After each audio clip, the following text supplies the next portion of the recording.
Үзэгчдээ та бүхэнд шинэхэн өглөөний мэнд хүргэе. Өглөө бүхэн өдөр бүхэн үзэгч та бүхэндээ сонирхолтой шин зочинтойгоор учран золгодог кофе цаа нэвтрүүлгийн шинэ дугаар эхлэхэд бэлэн болсон байна. Ингээд өнөөдөр ярилцах зочтой үзэгч та бүхэндээ танилцуулъя. Ганабал институтийн захирал Ган Долгоор сурагч багш Наран цэцэг нар хүрэлцэн ирсэн байна. Та бүхэнд өглөөний мэнд хүргэе. Баярлалаа. Баярлалаа. Өглөөний мэнд хүргэе. За баярлалаа. Та бүхэндээ олон үзэгч болондоос энэ өглөөний мэндийг хүргэж байна.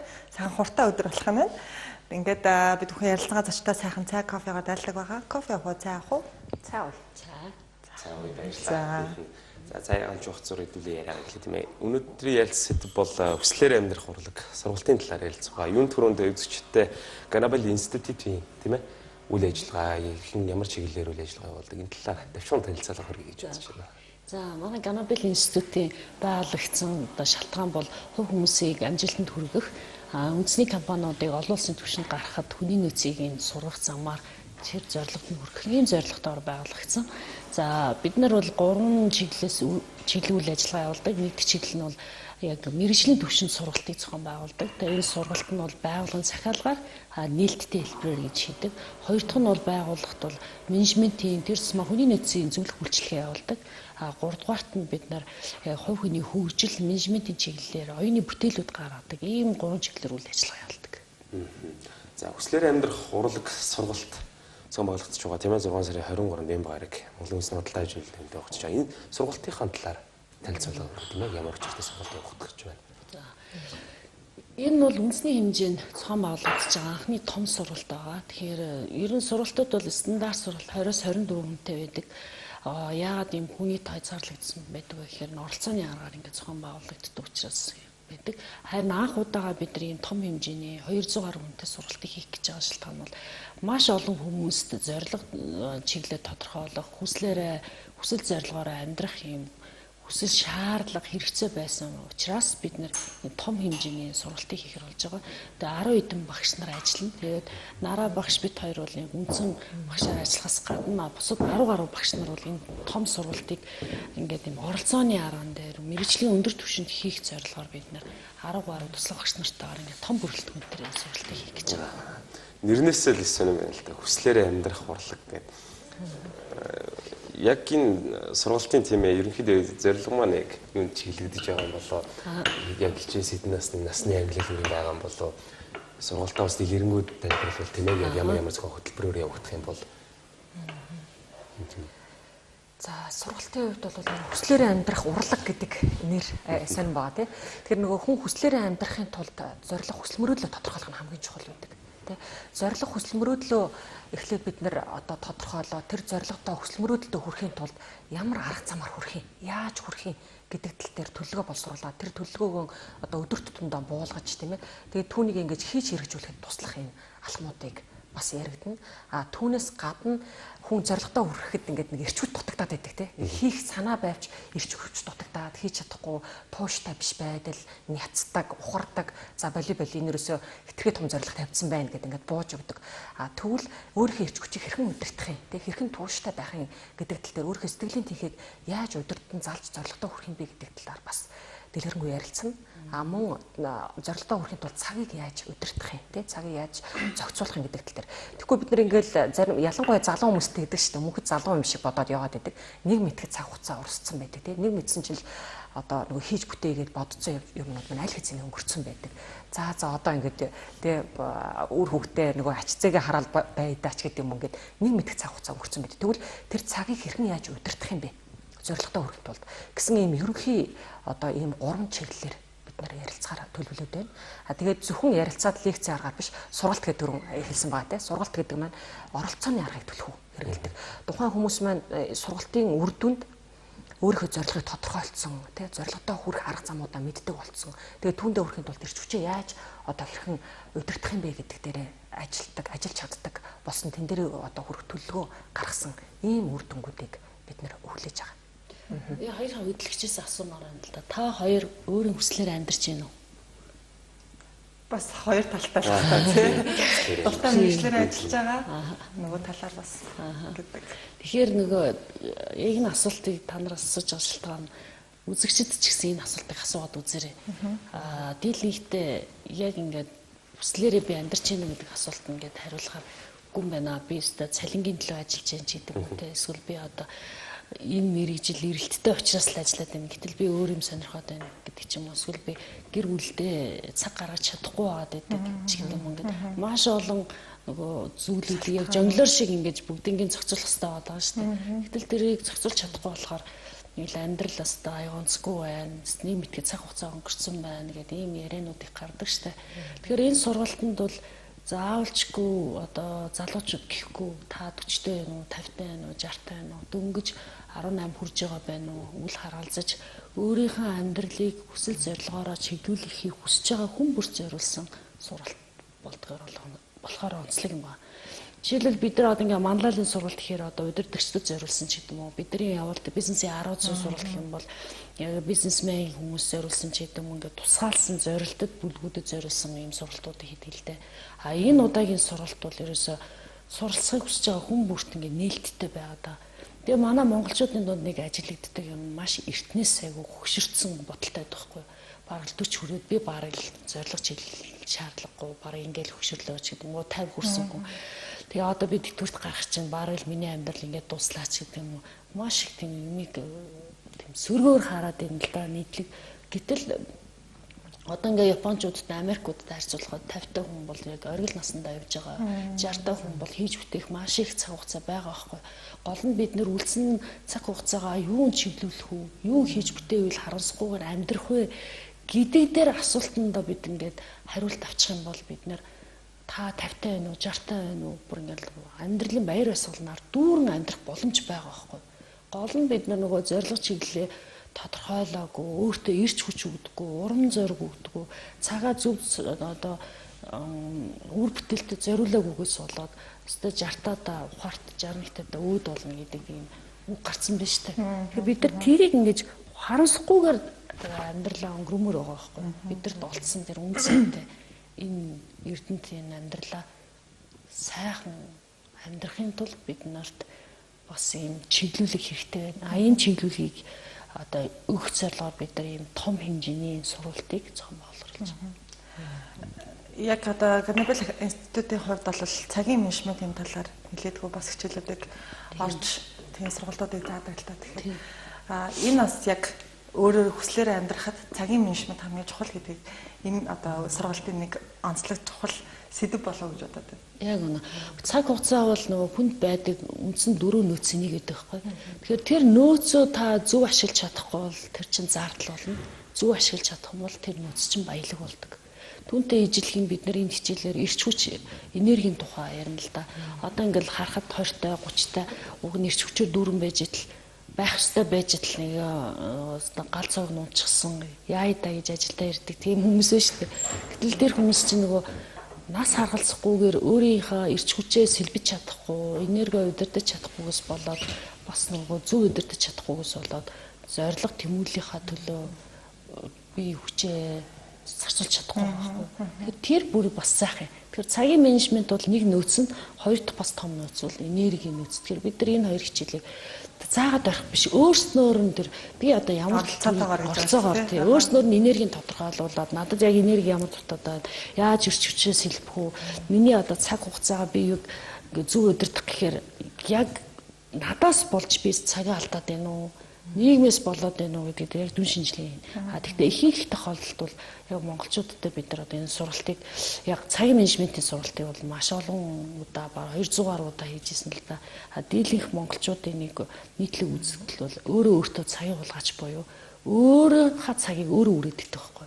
Тэг шалтгаан нь олон янз байгаа. Түүний нэг юм зориггүй юм чинь цагаа үр бүтээлд өмрүүлэх шалтгаан шаардлага байгаа ч юм уу гэж боддог. Олон шалтгаанууд байгаа. Яг тэр шалтгаануудыг яриад өөрсдөн дээр нь сорил хийгээд үзэхээр хүн болгонд өөр өөр гарна штэ. Яг тэгээд тэрэн дээрээ бид нэр яаж ажиллах вэ? Хүсэл тэмүүлэлтэйгээ өдөр бүр зорилгоороо ингээд яваад зорилгынхаа төлөө цаг хугацаа зориулаад түүндээ урам зориг авдаг. Тийм л хүмүүсийг олон зуугаар нь гаргамаар байгаа. Тэр зорилгоор бид энэ сургалтыг хийж байгаа. Багшаас нэг зүйл тодруулмаар байна л да. Хүслээр амьдрахын тулд эхэлж зорилгоо яалч тодорхойлсон байх хэрэгтэй тийм. Ер нь яг зорилго руугаа тэмүүлж их явцад бас их зайлшгүй нэг өөрөө шалтгаалт янз бүрийн болно л да. Гинт гэр бүл төлөлт ч юм уу тийм ээ гэр бүл асуудал үүсэх янз бүрийн зүйл болдог. Ер нь Монгол залуусын хувьд энэ зорилгоо зөв тодорхойлох зүйл дэр нэг хэрхэн ханддаг юм тийм ээ. Тууштай байдал нь хэр үт юм бэ? Яг үнэ. Тэгэхээр монголчуудын хувьд бол ингээд зорилго зарим залуусыг хараад тахад айгүй том алсын зорилго байгаад идэг тий.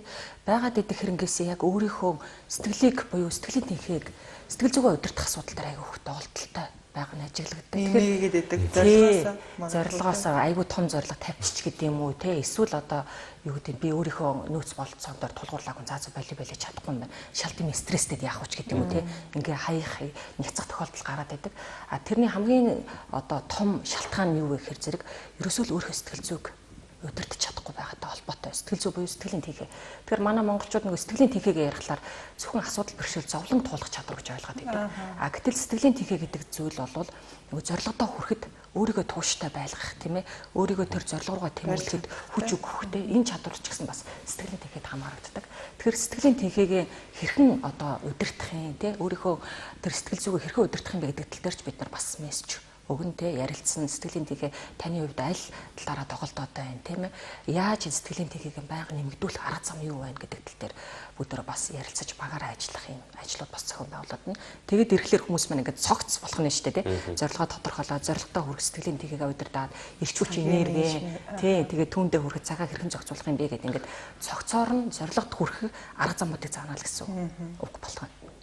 Тэгэхээр энэ сургалтад энэ одоо ажлууд маань бүхэл өдөржингөө болох юм тий цагийн хувьд бол өглөөний 9-өөс оройн 5 цаг. Тэгэхээр амралтын нэг өдрийг өөртөө маш том хөрөнгө оруулалт хийх боломжийг бүрдүүлээд байна л да тий. Цаг өдрөө бас яг хэлээ тий. 6 сарын 23-нд буюу бям гарагт болно. Дөрөв нараа гişи хэлсэн дээр нэмж хэлэхэд нөгөө дөрөв таас асуулт асууж ирсэн. Яг ингээд нэг хүнтэй суугаад ингээд байж итл зорилго чиглэл нь ондоо байгаа бол зөрчилдөөн бас үүсдэг. Тэгээд эрэнгүүт яг энэ сургалтын бас нэг зорилго нь бол гэр бүлийнхаа гишүүд хамтдаа суугаад зорилгоо нэгтгэх зорилготой орсуулгаж байгаа. Хоёр өөр зорилготой тий. Нэг нь л одоо мөнгө л олж ил болоо гэсэн нэг хүн байлаа. Тэгээд гэр бүлийн гиш нөгөөх нь үгүй сайхан гэр бүлтэй өнөргтөн байлдаа гэд. Гэтэл энэ хоёр чинь хоёр талаасаа уулзах хэрэгтэй байхгүй юу? Тий. Тэгэхээр яг хамтдаа тэр сургалтанд суугаад тэр гэр бүлийнхаа амьдралынхаа зорилгыг тодорхойлох, бие биенийг ойлгоход туслах юм энэ сургалт. Дээрээс нь хамт олноороо суухт нь бид нэр энэ боломжийг олгож байгаа. Одоо ингээд өөр тийшээ харчихсан, өөр үзэл бодолтой хүмүүсийг ер нь одоо нөгөө байгууллагаа зорилго руу нэгтгэхийн тулд хувь хүний зорилго, байгууллагын зорилго хоёр ингээд хоорондоо уулзчих хэрэгтэй байхгүй юу? Тэр уулзалтыг хийхэд нь бид нар энэ сургалтыг хийж байгаа. Дээрээс найз нөхдөд байдаг. Одоо жишээлбэл таны хувьд бол айгүй том амбицтай зорилготой ингээл болцсон байж итл найзуудтайгаа ярих гэхэд төвшин таардаг байхгүй. Найзууд нь одоо айгүй тулга тарсан юм ярьдаг ч юм уу. Ингээ төвшин таарахгүй болохоор за аршиж эднэртэй уулзаад яах вэ гэж ингээ ярьдаг. Гэтэл ингээ насан бага найзуудтайгаа ингээ орхиж явмааргүй байгаа гэдэг. Тэгэхээр нөгөө найзуудыгаа бас зорилго чиглэлтэй болгох зорилгоор бас хүмүүс бүртгүүлж байгаа байхгүй. Өөрөө бас нэг өдөртөн чиглэл. Тий, өөрөө ингээ манлайлаад тэгээд ингээд тэр сургалтандаа ингээд суугаад ирэнгүүт ярьдаг юм нь хүртэл ондоолох байхгүй юу? Зорилго тэмүүллийн тухай яриад. Тэнгүүт одоо өөрийн чинь хувьд дараагийн төвшөнд гарахтаа ганцаараа биш найз нөхдөөрөө те бүр зорилго тэмүүлээ. Ерөөсөө бүгдээрээ цагаа ер нь аягүй үр бүтээлтэй өнгөрүүл яасан. Нөгөө бүгдээрээ одоо зөв энерги зөв удирдахын тулд одоо фитнесээр хичээлүүл яасан ч гэдэг юм уу. Ярьцах төвшин илүү чанарждаг. Тийм учраас найзууд өөрснийхөө одоо хамт олноороо найзуудаараа суух ийм хөдөлгөөн боломжийг бас олгоцсон байна тийм. Нэг өдөр сууж л да. Нэг өдөр очиод одоо ингээд бөөнөрөө тийм ээ найз хүн хамт болоод гэр бүлэрээ ингээд суудаг. Тэгээд ингээд зорилгоо тодорхойллоо тийм. Нэг өдөр ингээд сургалтанд орчлоо гэхэд үр дүн нэр бахвал зорилгоо тодорхойлно гэдэг нь бас хугацааны хувьд бас нэг өдөр ихээр бас бодогдож байна. Эргэлзээ төрж үр дүн хэр байх вэ гэж боддог. За би өөрийнхөө тайлбарыг хэлж идэв нараа шилэх ба. Энэ нэг өдрийн арга хэмжээ бол лекц биш. Айгуу сайхан яриад өнгөрөөд дуусах биш. Ямар гоё ярьж байна гэдэг ингээ өөрөх биш. Сургалт гэдэг бол мэргэжлийн түвшин сургалт хийхэд бол тэр сургалтанд сууж байгаа хүмүүсийг илүү оролцуулж өөрснөр нь юм хийлгүүлэх юм бол сургалт хамгийн үр дүнтэй байдаг. Суралцах гурвалжин гэж яддаг байхгүй. Хүн энэ зүгээр сонссоод яхаа сонсох ч юм уу те мэдээлэл авах юм бол 2-7 хоногийн дараа юу үтсэн бэ гэхээр тэр мэдээллийн 10%-ийг санаж ийлэх юм бидэгхгүй. А сургалтын хамгийн дээд хэлбэр бол боддоор хийх өөрөөр нь хийлгүүлэх гэдэг. А энэ бол нийт мэдээллийн 90-100% авдаг. Тийм учраас бид нэр за зорилго чиглийн тухай ингээ яриад ач холбогдол нь ойлгуулаад тэг хамтдаа зорилгоо тодорхойлоод тус бүрдээ зорилгоо тодорхойлоод цаг өгч. Тэгэнгүүт яг энэ сургалтанд нөгөө урд нь бол яг за хийндээ одоо зорилгоо тодорхойлондоо гэдэг ингээ хойшлуулад яваад исэн хүн яг тэр цаг хугацаанд сургалтаа зорилгоо тодорхойлох байхгүй амьдралынхаа зорилгыг тодорхойлоод төлөвлөгөө гаргаад төлөвлөгөөндөө хүрэхийн тулд надад яг юу дутагдаад байна, яаж өөрийгөө дайчлах вэ, яаж өөрийнхөө эрч хүчийг одоо сэлбэх вэ гэдэг бүх аргачлалуудыг тэнд бичээд төлөвлөгөө гаргаад боловсруулад гаргахад байна. Энэ бол сургалтын хамгийн том үр дүн. Тэгж маргааш гэж хойшлуулахгүй, дараа нь гэж хойшлуулахгүйгээр яг тэр моментод зорилгоо одоо тодорхойлоод ирч хүч аваад аргачлаа тодорхойлоод цаг төлөвлөх өөр ингэсэн аргачлалтай болж гарах нь энэ өдрийн зорилго юм байна. Тийм учраас бид бүр 12 хүний бүрэлдэхүүнээр сургалтын баг ажиллаж байгаа. Сурагч гэж байна. Тэр одоо дээр нэмж хэлэхэд Монгол залуучуудын ингээл за цаг нь болохоор хиндэ гэл те цаг нь болохоор одоохон арай болоогүй байна гэл те. Тэгээд нөгөө тохиромжтой цаг хугацаа гарахыг хүлээгээд байдаг байхгүй хүлээгээл. Тэгтэл нөгөө тохиромжтой цаг хугацааг хизээж гарах юм те хизээж бий болох юм.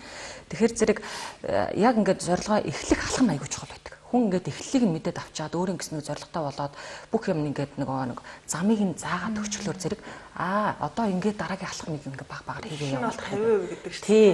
Тэгэхээр эхлэлийг нь тавьж өгөх хамгийн чухал юм өдөр байгаамаа л гэж л гэсэн. Бас дээрэс нь хадаа зарим байгууллагын онцлог шалтгаалаа 45 авта 50-таад дэвтүрт гард юм байна л да. Одоо цэргийн байгууллага байж болно те хүнд ажилч гэдэг юм те онцгой тохиол. Тийм байгууллагын одоо ажилтнууд бас хамт олноороо суултан зүгээр байгаа. Яа тэгэхээр дэвтүрт гараад би баг хинт чирэггүй болчлоо ч гэдэг юм. Тэр мэдрэмж сэтгэл зүйн хувьд бол тэр хүнийг айгүй амар хөшрүүлдэг. Тийм ээ тэр хүн одоо юу хийх үү гэдэг ийм бодол санаа гарч ирдэг. Тэгэхээр бид нэр яг тэр хүмүүст бас суугаас гэж бодож байгаа хамт олноороо. Одоо ингээд аюу 45 таа гэж тэгсэн чи би одоо 2 жилийн дараа дэвтүрт гарах гэж байгаа. Тэгээд дэвтүрт гарсны дараа юу хийх вэ? Яана би ингээд хөшөрлөө шүү дээ. Би одоо ингээд ажил болчихлоо шүү дээ гэдэг ийм айцтай байна гэдэг бол тэр хүн ерөөсөө зориггүй байгаагийн шинж байхгүй. Төлөвлөгөө гаргаагүй. Хоёр баярлаж дараагийн зүйлээ төлөвлөх гэдэг. Харин тийм эсвэл баярлаад би одоо ирчлээтэй болчихлоо шүү дээ. Одоо тэгтээ яах вэ гэдэг асуултанд хариулахыг хүсэж байгаа. Тэр асуултыг хариултыг авахыг хүсэж байгаа бол яг энэ сургалт тохирох байхгүй. Тэр нь араа гшийн хэлгээр төлөвлөж яг цагаа олж төлөвлөх тэр цаг хугацаа бол яг энэ. Тэрнээс биш бид нар нөгөө байгууллагын захиалгаараа их сургалтууд хийдэг болохоор маш завгүй ажилладаг. Тэгэхээр зав цагаа гаргаж яагаад бид эртнээс ингээд зарлж хийж байгаа. Жилдээ нэг удаа хийх гэж байгаа энэ сургалтанд бол та бүхэн ингээд амжиж суугаарай. Тэгээ олуулаа суух тэр боломжийг бид нар хөнгөлөлт өгөх замаар тэр боломжийг олгож байгаа. Ганцаараа ирвэл үнийг хэлж болох уу? Болгүй яах вэ? За ганцаараа ирвэл 100,000 төгрөг, хоёулаа ирвэл 160,000. Ингээ хямдраа явж байна. Гуруулаа ирвэл 180,000 төгрөгөөр та хүслээрээ амьдрах урлагт суралцах. За тэгээ сургаалтаа өөрөө та оролцож яг 17 цаг гээд тараа дуусгаад болол өөрийнхөө том зорилготой болол гарах нь шүү дээ. Өмнөх бас сургалтууд маань ямар үр дүнтэй байсан бэ? Та бас үр дүнгуудаас хуваалцвал. За бид нар чи их олон сургалтад зохион байна. Амжилтын алхам, өртөө хүн өөдөлдөг, бизнесийн арга зүй, тэ хүн болох багаасаа гэд ингээд нээлттэй буюу одоо нээлттэй зарлана гэдэг бол ямар ч хүн орох боломжтой. Захиалга тэгэхээр тухайн байгууллагын ажилтнууд л суудаг байхгүй. Тэгэхээр нээлттэй ийм сургалтууд бол ийм олон төрлөөр хийгддэг. Цагийн менежер гэдэг ингээд сургалтууд байдаг. Тэгээд энэ ер нь байгууллагууд Гарабелиг ус тодорхой хэмжээнд таньдаг болсон гэж найдаж байгаа. Сургалтаараа мэргэсэн байгууллага. Тэгэхээр үр дүн бол олон одоо 100 хүнээр бол хэмжиж болно. Одоо нөгөө жишээлбэл цагийн менежергээ сургалтанд суудсан хүмүүс бол яг цаг төлөвлөлтийн өөрийн аргачлалтай болдоод тэрийг хөвшил болгоод ингээ байнга бид нартай холбогдоод би энэ цаг төлөвлөлтийн энэ аргачлалыг хэрэгжүүлсний үр дүн бол маш их ажлуудыг амжуулдаг болсон. Цаг хугацааны үн цэнийг мэддэг болсон гэдгийг бол биеэр ирж хэлж байгаа, имэйлээр, Facebook Messenger-ээр ингээ хэлж байгаа. Дээрээс нь одоо өртөө хүн хөдөлдөг сургалт байлаа гингүүт тэр өөр зээлийг зөв хөшүүрэгдэж санхүүгийнхаа хэрэгчлөөнд хүрэх хэрэгсэл болгож чаддаг. Тэрнээс биш ганган хийнцэр тансаг зүйл авахын тулд мөнгө зээлэх биш. Өөр хэлбэрээр илүү бизнесийн хөшүүрэг талаас нь ашиглах ёстой юм байна гэдгийг ойлгож авдаг ч юм уу те.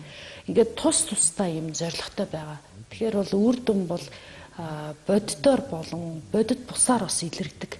Тийм. Ер нь одоо нэг өдрийн энэ сургалтын нэг онцлог юм байдаг л да. Хандлага бол шууд өөрчлөгдөхгүй. Гэтэ хандлага өөрчлөе, амьдралаа өөрчлөе гэдэг шийдвэр нэг өдөрт гардаг байхгүй. Сэтгэлээр сууж байгаа.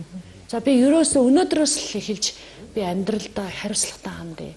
Зорилгынхаа төлөө өдөр бүр алхам хий гэдэг шийдвэр нэг өдрийн дотор гардаг. Тэр шийдвэрийг бид нэр энэ сургалтаар өгнө. Тэгээ аргачлалын зорилгоо тодорхойлуулаад төлөвөө гаргуулад эхлэнэ гэдэг бол тэр хүн маш том үр дүн гарч ийн гэж үзэж байгаа. Ерөнхийдөө бас зорилгоо тодорхойлно гэдэг чинь манай улсын хувьд тийм ээ нийт хүн амын хувьд яг бусад орныг бодох юм бол дундаж насалт бол яалч бага байгаа гэдэг. Үүнээс шалтгаалаад зорилготой хүрэхин тулд хугацаа бас багасаал явж байна гэсэн үг тийм ээ.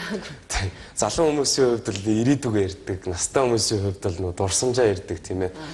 Ялангуяа яг хэдэн насныхаа яг голцоо ирүүл энэ сургалтын үр дүнтэй болох л гэж бодож байна. Доод насны хязгаар бас англи 18-аас 60 нас гэж харж байна. 60-аас дээш насны хүн сууж болно шүү дээ хадгалахгүй байна. Манай монголчуудын дундаж наслалт бага юм шиг хэрнээ жил олон мэдчихэж байгаа. Одоо дундаж наслалт бол 69 болсон шүү дээ. Гэхдээ тэр бол дундаж наслалт. Хувь хүн та 80 90 наслах нь таны асуудал байхгүй. Тэгэхээр та эрч хүчээ зөв удирдах чаддаг, зориг тэмүүлэлтэй, юмыг өөдрөөр харж чаддаг, тэ ингээ асуудлыг одоо боломж болгож харж чаддаг, алдааг тийм ээ амжилтын гишүүр гэж хардаг тийм өөдрөг энэ сэтгэлгээ бол хүнийг улам залуу авч явдаг. Яг тэр нөгөө хандлагын том өөрчлөлтийг бид нар энэ сургалтаар өгье гэж бодож байгаа. Түрүүн таны хэлдэг яг үнэ залуу хүн ирээдүгөө ингээ хардаг. Гэхдээ ирээдүгөө тийм том зоригтойгоор төлөвлөгөөтэйгээр харах юм бол та маш цаг хугацаа минут болгон үн цэнтэй өнгөрөх боломжтой байхгүй. Манай монголчуудын дунд нэг юм нийтлэг юм ажиллагддаг. Цаг хугацааны үн цэнийг ерөөсөө мэдэрдэггүй. Тэр тусмаа залуучууд бол хизээч хөшрөхгүй юм шиг цаг хугацаанд дэндүү хайрн ханддаг. Гэтэл гадныханд нэг юм цаг хугацаа бүрийг үн цэнтэй өнгөрөөгөөд идэх нэг соёлын ялгаа байдаг. Юу гэхээр тэд нар нэг цагийнхаа үнэлгээг мэддэг. Нэг минутынхаа үнэлгээг мэддэг. Нэг өдрийнхөө бүтээмжийг мэддэг. Бид нар бол зөвхөн сараар л ярьдаг. Сарын цалингаар. Тэр сарыгаа өдрөөр хуваад өдрөө цагт авах юм бол нэг цагийн миний бүтээмж юу? Миний үнц нь юу вэ гэдгийг мэддэг байх юм бол тэр үнэлэмжээ өсөхийн тулд өөрийгөө хөгжүүлдэг. Цаг хугацаанд маш их нөгөө хайр гамтай ханддаг болчихдог байхгүй. Яг тийм мессежийг бид бас өгнө. Тэгээд дээрэс нь миний үлдсэн амьдралын тэр цаг хугацаа үлдсэн бол би тэрийг юу хий гэж хүсэж байгаа юм. Тэр хүсэлтэд хүрэхийн тулд би яг юу хийх вэ? Надад ямар арга тохирох вэ гэдэг өөрийнхөө аргыг одоо олж авах нь сургалтын бас нэг зорилго байна. Таны хувьд бас зөвлөгөө өгвөл зорилгоо тавихын тулд өөрийнхөө бас нөөц боломжтой бас тулгуурлах хэрэгтэй ахaltaа хүн. Тэгэхээр магадгүй нэг өөртөө эргэлддэг, өөртөө ихтгэл мутахан хүмүүс бол яаж хандах хэрэгтэй гэдэг зорилготой.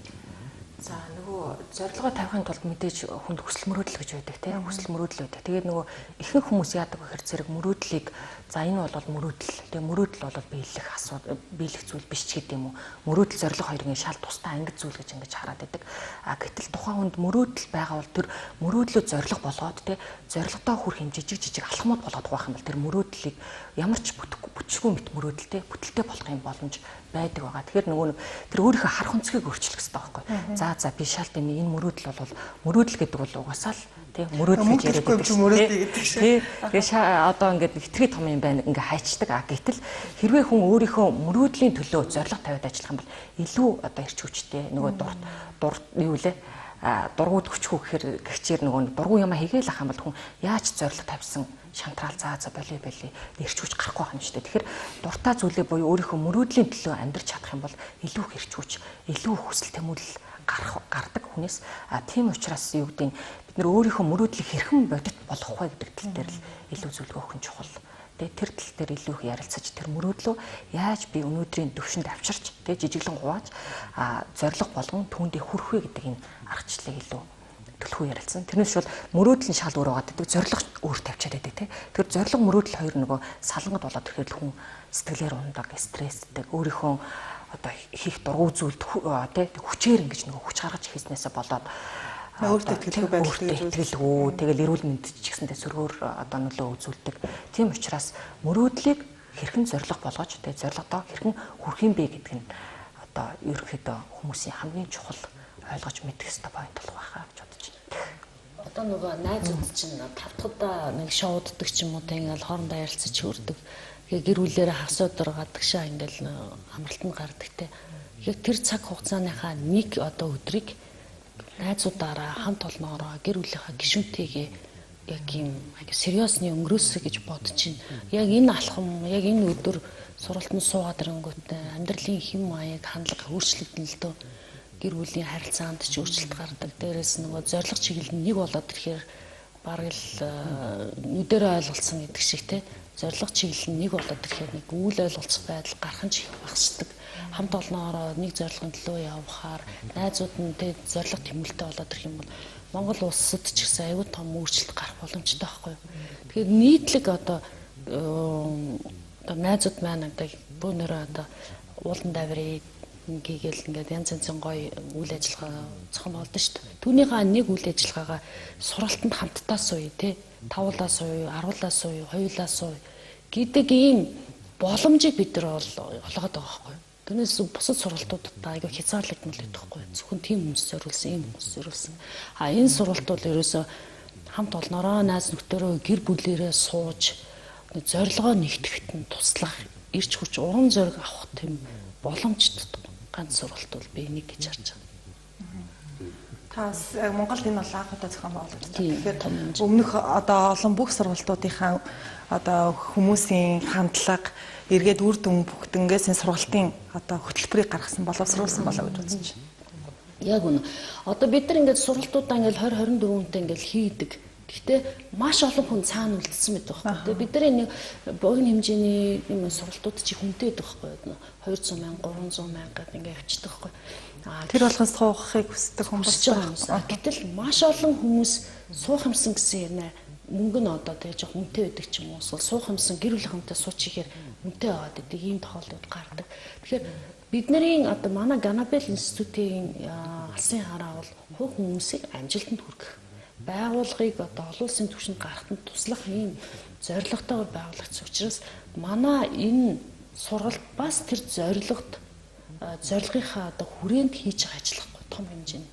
Тийм учраас энэ сургалтын төлбөрийг та бүхэн харах юм бол энэ маш хямдхан байгаа. Тэгээд тэр сургалтын зардал, цай, кофе, өдрийн хоолны зардал бүгд орсон байна. Тэгэл өөрийгөө л авчраал сургалтын үр дүнд би энэ Ганабелийн сургалтанд суугаад зорилготой болсон штэ гэдэг. Тэ мессежийг авч чадж байгаа бол та энэ сургалтын үр дүн оршиж байна л гэсэн үзэж байгаа. Тэгээ 3-4 гол мессежүүд өгнө. Олон юм өгөхгүй аа. Гэхдээ сургалт дууслаа. Энэ миний зорилго, энэ миний төлөвлөгөө, энэ миний өөртөө ажиллах те аргачлал гэдэг юмаа боловсруулаад ирэх юм бол энэ нэг өдрийн сургалт зорилгонд орчихно гэсэн. Тэгэхээр бидний ярилцах цаг өндөрлөх төгссөн байна. Тэгэхээр хөтөлбөрөө дахин танилцуулъя тийм ээ. Ерөнхийдөө нэг. За тэгээд өглөө 9-оос 17 цаг хүртэл үргэлжлэх юм. Өглөө 9-оос эхлээд. Тэгээд эхний хэсэгтээ ингээд маш олон хүмүүс хоорондоо ингээд сургалтанд сууж байгаа болохоор тэр хүмүүс хоорондоо танилцах юм ажиллагаа эхний хэсэгт хийгдээд дараа дээдлийн тоо хэд 200 маш том хэмжээ.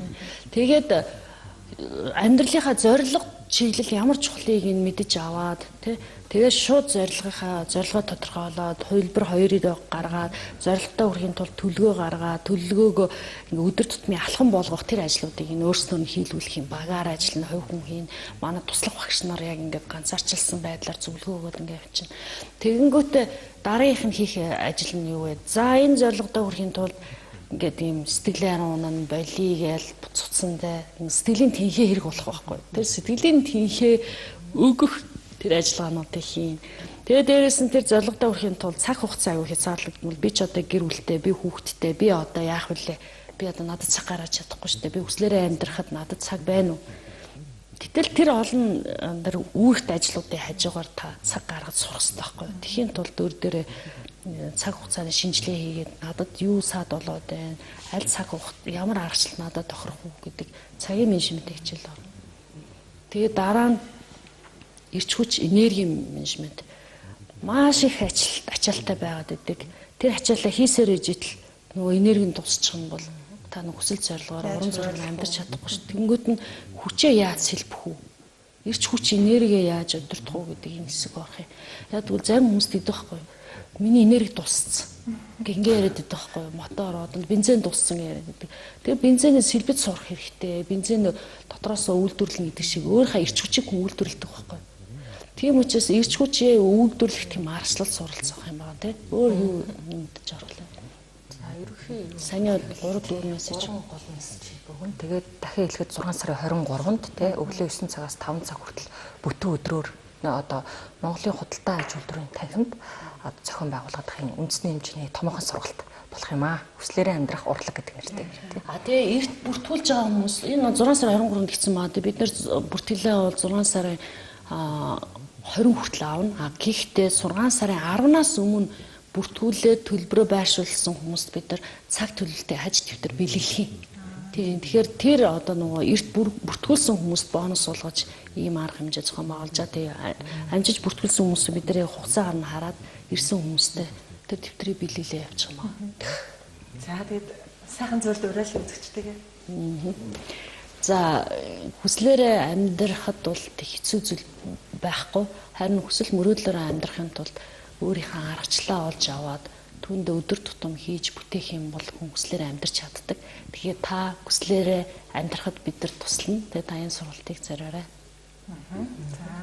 За хүн ер нь нөгөө хүслээрээ амьдрах нь мэдээж амьдралын гол утга учир байгаа тийм ээ. Өөр хүүхэдтэй гэр бүлдээ, ажил хөдөлмөрдөө, эрүүл мэндэд цагийг бид нэр зөв зарцуулах ёстой. Тэгээд эргээд харахад харамсах зүйлгүйгээр аз жаргалтай хүн болгон амьдрч чаднаа. Тэгээд хүслээрээ амьдрах урлагийг зориорой гэж санал болгож байна. За бидний урилгыг хүлээн авах халуун сайхан яриа өргөсөн. Баяртай баярлалаа. Тэгээд сургалтанд нь амжилт хүсье.